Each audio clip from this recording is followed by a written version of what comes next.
Hi, good day everyone. This is Mary Rose Casabar of MBA 1A, and I'll be reporting Chapter 3 of the book Advanced Research Methods by Mr. Marmelo Amante, Jesus Briones, and Florinda Vigonte, which is all about theoretical foundations. So, what is theoretical foundations all about? So, these are the essential key ideas, hypotheses, and models that underpin scholarly research. They provide a framework for investigation and systematic study.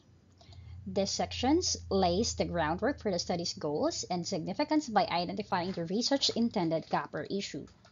So, the purpose mainly of theoretical foundations serves to contextualize research within its broader academic and practical significance. It also establishes a clear direction for the study, ensuring that research is intentional, pertinent, and contributes meaningfully to the discipline.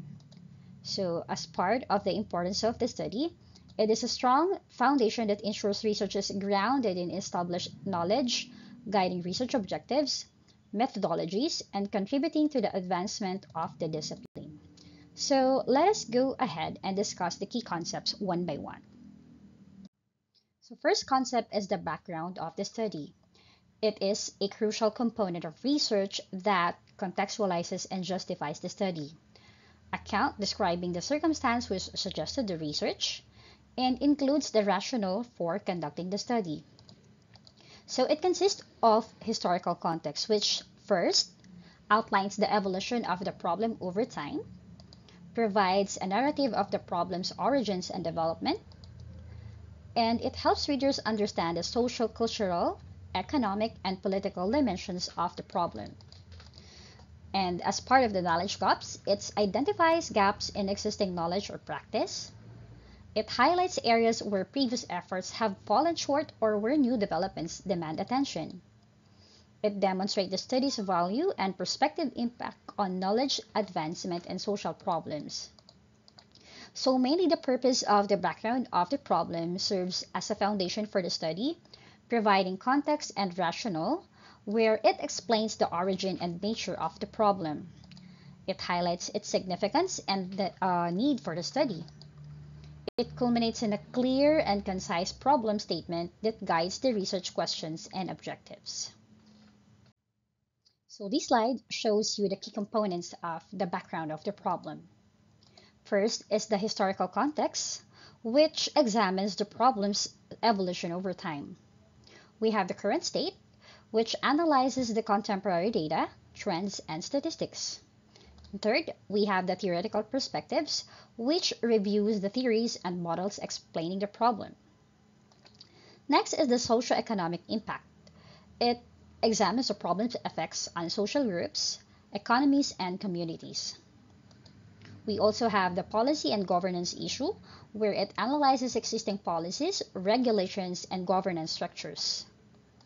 Next is the technological and environmental factors, which considers the influence of technology and environmental conditions for the study.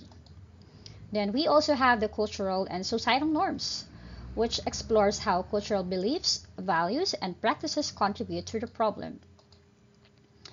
Part of that is the previous research, where it summarizes key findings from past studies. And then last thing is the research gaps, where it identifies areas where further investigation is needed. So what is the importance of having or presenting a comprehensive background of the problem?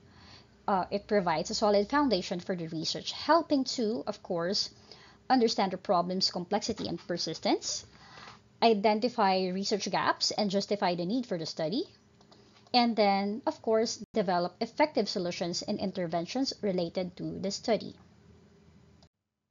To help you in creating a solid background of the problem, here are some additional considerations to effectively introduce the research problem.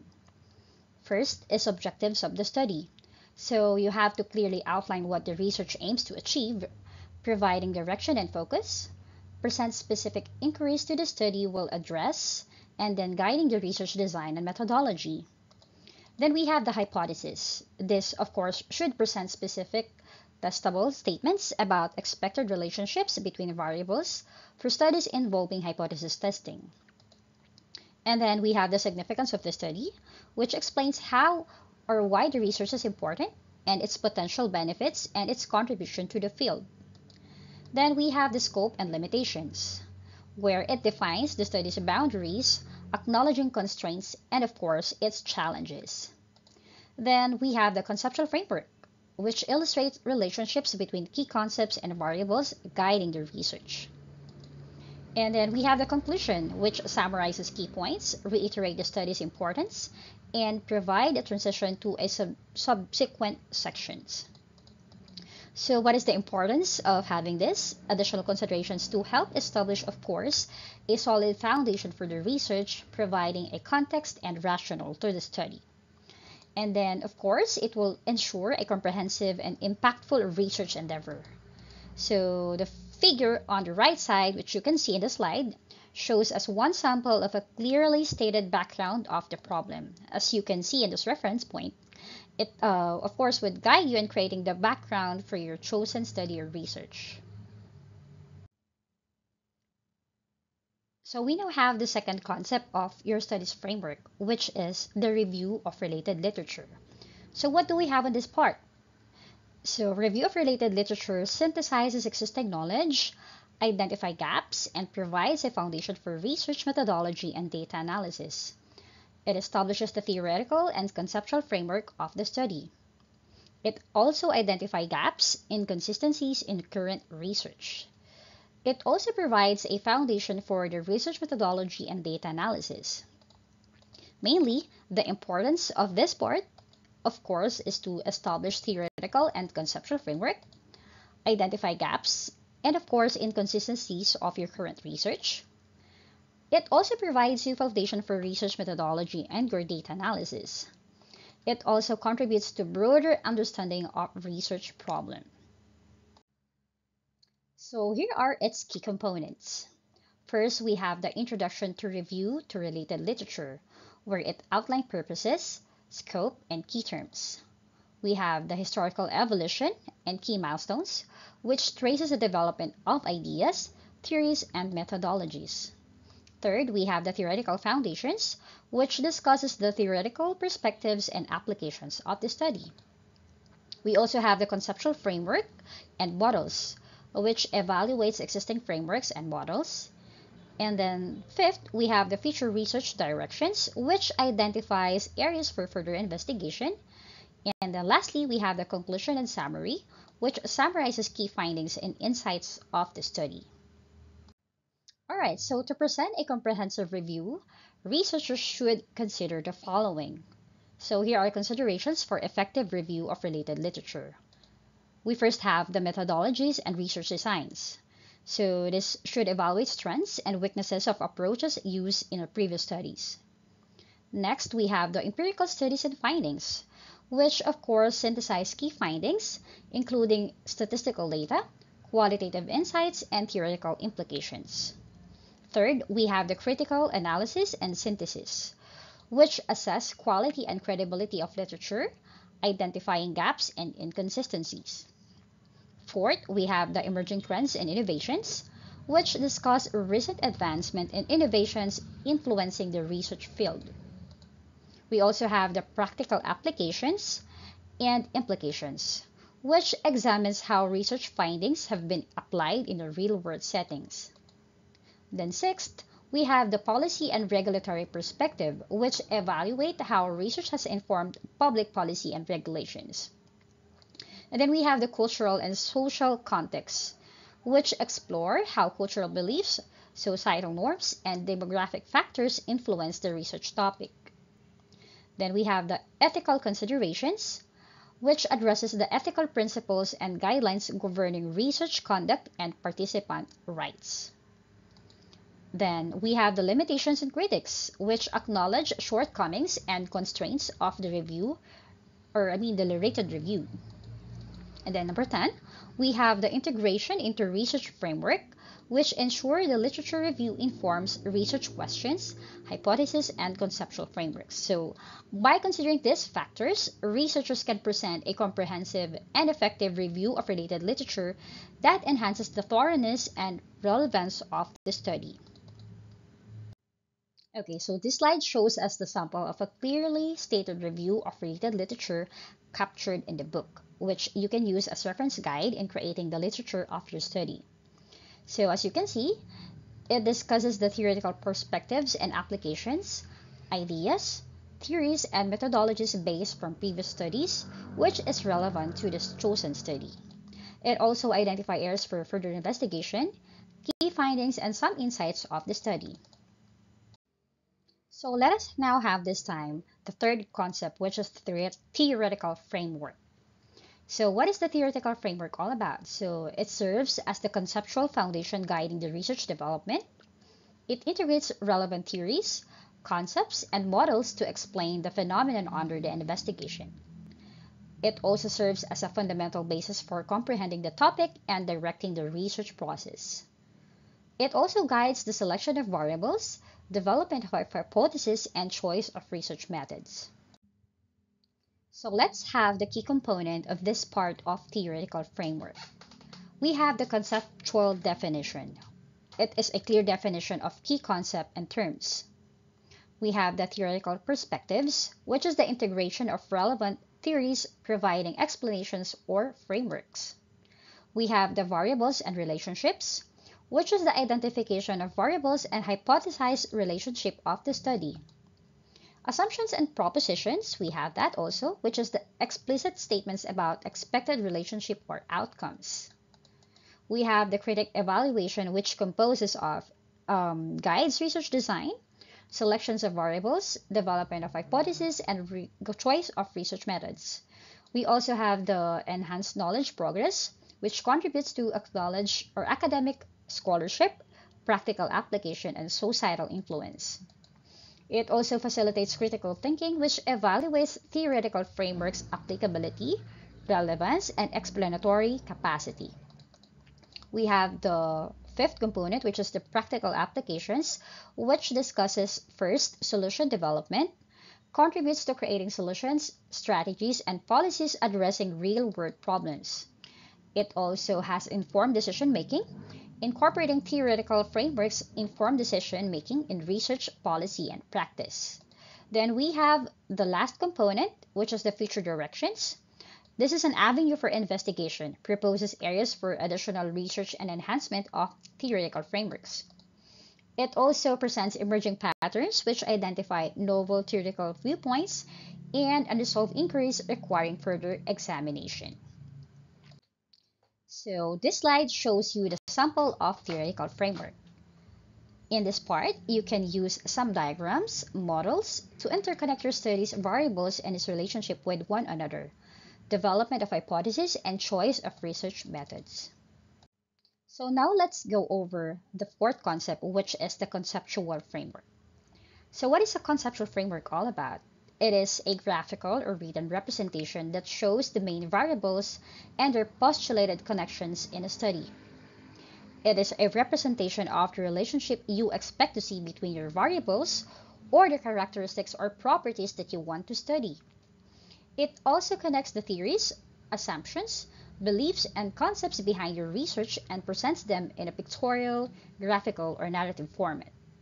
So key functions of this part provides a logical and organized way to comprehend the research problem, directs the creation of research questions, hypotheses, and methodology. It also offers a theoretical foundation for understanding phenomenon, and guides the selection of suitable research and methodologies and data analysis procedures.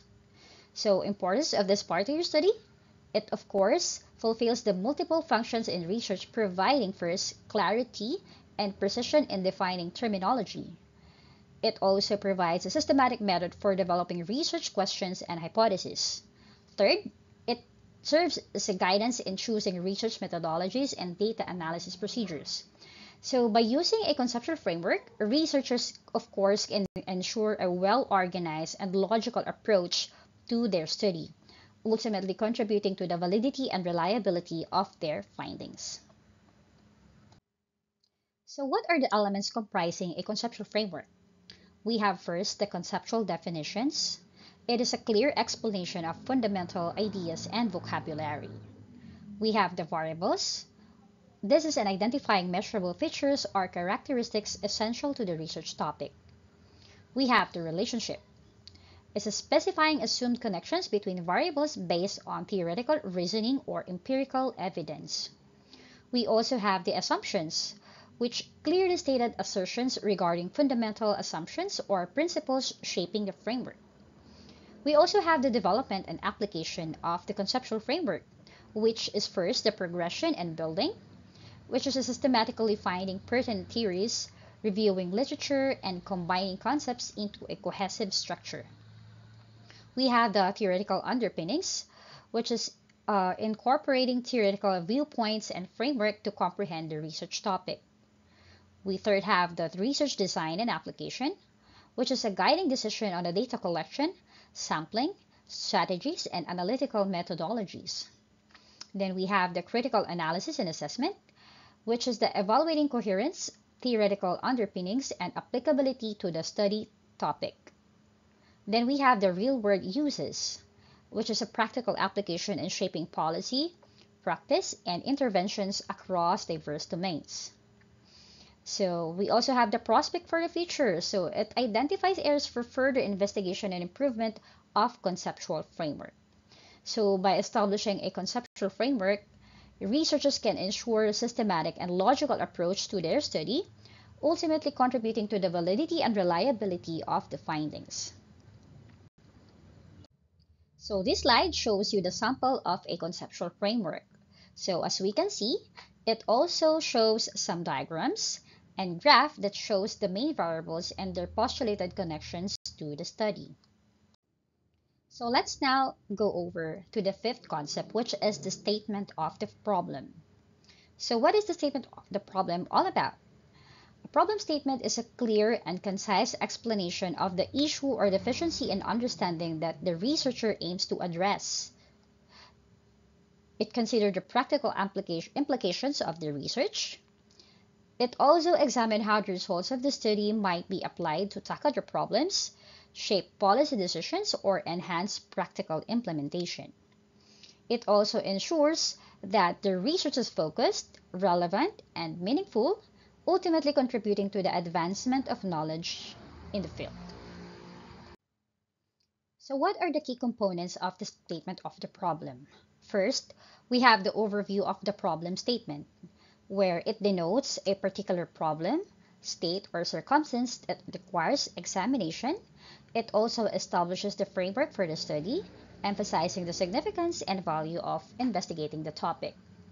Next, we have the problem definition, which is a comprehensive description of the issue, its characteristics, extent, and consequences.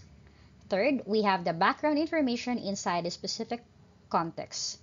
This is a contextual backdrop, including relevant literature, prior research, and theoretical frameworks. We have the rationale for the problem, which is the justification for the issue's importance and necessity of addressing it. We fifth have the areas of research that have not yet been explored or adequately studied, or what we call the research gap. So this is an identification of areas where current research is limited, inconclusive, or non-existent. Then we have the sixth component, which is the purposes and inquiries. This is a clear articulation of research goals and inquiries. Then we also have the formulating hypothesis, which is the precise conjectures regarding the connection between the variables that we have chosen. Then we have the importance of the research, which is the explanation of the study's contribution to knowledge and its significance. We have the integration of literature review, which combine pertinent studies and theories to construct a logical rationale for the research. It conducts a thorough and analytical assessment of the current body of literature. We also have the extent and constraints, which clearly define the specific elements of the problem to be investigated, establish the parameter of the research, including any restrictions or boundaries. We also have the predicted obstacles, which recognizes the probable barriers or difficulties that may occur during the study process. So, evaluating the potential impact of these obstacles and suggest tactics for mitigating concepts. Then we also have the contribution to knowledge. clearly expresses the study's contribution to knowledge, emphasizing how it will enhance the comprehension in the discipline, examining the theoretical, empirical, and practical impacts of the research, and exhibit how it will address the deficiencies in existing information. So mainly, the problem statement serves as the foundation for the research and investigation, guiding the development of research objectives, hypotheses, and methodology. We have its importance, of course. A well-crafted problem statement ensures that the research is focused, relevant, and meaningful, which ultimately contributes to the advancement of knowledge in the field. So here's one sample you can use as a reference guide in creating your statement of the problem. So as we can see, it shows us commonly some breakdown of the demographic profile, respondents, significant differences, and relationship to the study. So let's now go over to the sixth concept, which is the null hypothesis. A null hypothesis is a statement that asserts the absence of any impact distinction or correlation between variables within a study's framework. So the purpose is, of course, the main objective is the null hypothesis to present a statement that can be examined using statistical techniques. Key components are, of course, first, development. Formulating a null hypothesis entails explicitly articulating the anticipated result that signifies the absence of any effect or association. Second, we have the evaluation, which is the testing the null hypothesis entails collecting data and subsequent analysis using statistical tests. We have the importance level and probability value, which is the significance level is compared to the value to make a decision. So what is the role in a scientific inquiry of the null hypothesis? It is, of course, a crucial in scientific investigation as it offers a systematic method for testing theoretical predictions of your study. So below is a captured sample that you can use in creating your hypothesis or your HO. So here, we can see that the main objective of the null hypothesis is to present a statement that can be examined using statistical techniques. So we then have the seventh concept, which is the significance of the study. The significance of the study explains the importance and potential impact of the research. Its purpose is to justify the importance and demonstrate the potential contribution to current knowledge, practice, policy, or future research. It also highlights its potential to contribute to various aspects of society, including academia, practice, policy, and individual well-being. Alright, so this slide shows us the key areas of significance where your study must discuss. So let's go over one by one.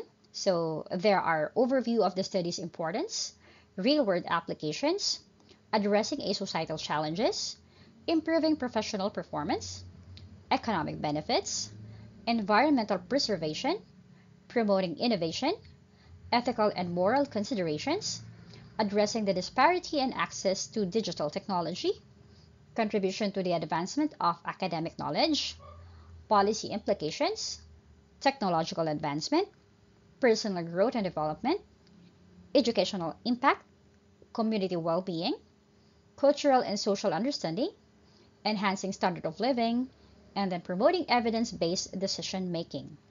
So overall, the significance of this study highlights its potential to contribute to various aspects of society, including academia, practice, policy, and individual well-being. So here's one sample of the significance of the study, captured from the book as well.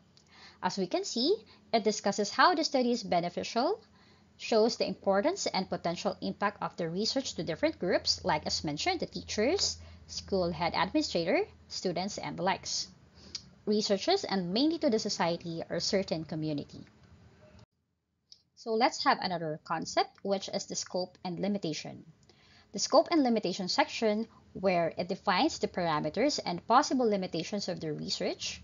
It enables readers to critically assess the findings and comprehend to the potential consequences and constraints of the research.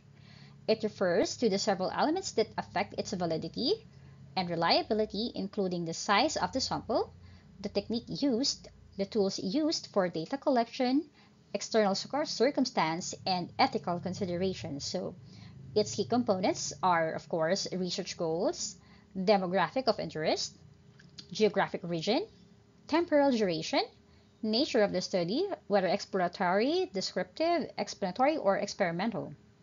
We also have the types of limitations, which is the sample size, the methodology employed, data collection, exogenous variables, ethical considerations, temporal constraints, resource limitations, technological constraints, generalizability issues, subjectivity and bias, and last, of course, data quality issues. So, what is the importance of acknowledging limitations of your study? Of course, it recognizes the constraints of a study is essential for offering an impartial and pragmatic understanding of the results. It understands the context in which the study was conducted, allows readers to assess the validity of the results in a critical manner. So here's one sample you can use for this part of your research. It, of course, again, captured from the book. So let's have the last concept of research, which is the definition of terms. So it is essential for explaining the fundamental concepts and terminologies used throughout the investigation. It works just like a glossary but have a different twist, where it is an alphabetical list of terms or words found used in the research. So the importance is, of course, give a common understanding of key terminologies among readers and researchers. So here's also the key components of the definition of terms. We have first the theoretical definitions, which explains the meaning of a term as stated in existing literature. Next, we have the contextual definition.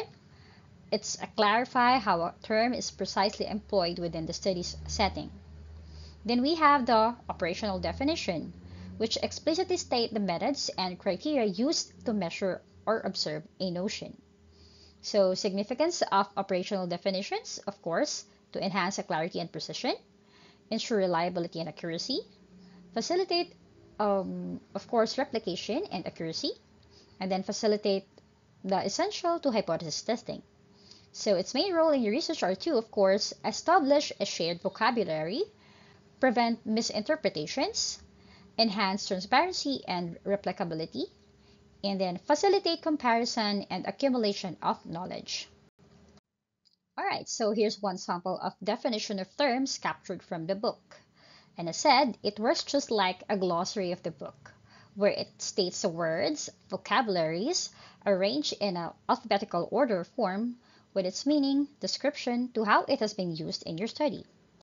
So this ends my report, everyone. I hope you find it helpful in creating or have at least given you some insights in creating this part of your research. So let us not forget some words of wisdom from Mr. Neil Armstrong to keep us motivated in drafting and creating research. As he said, research is creating new knowledge. So thank you everyone and have a great day.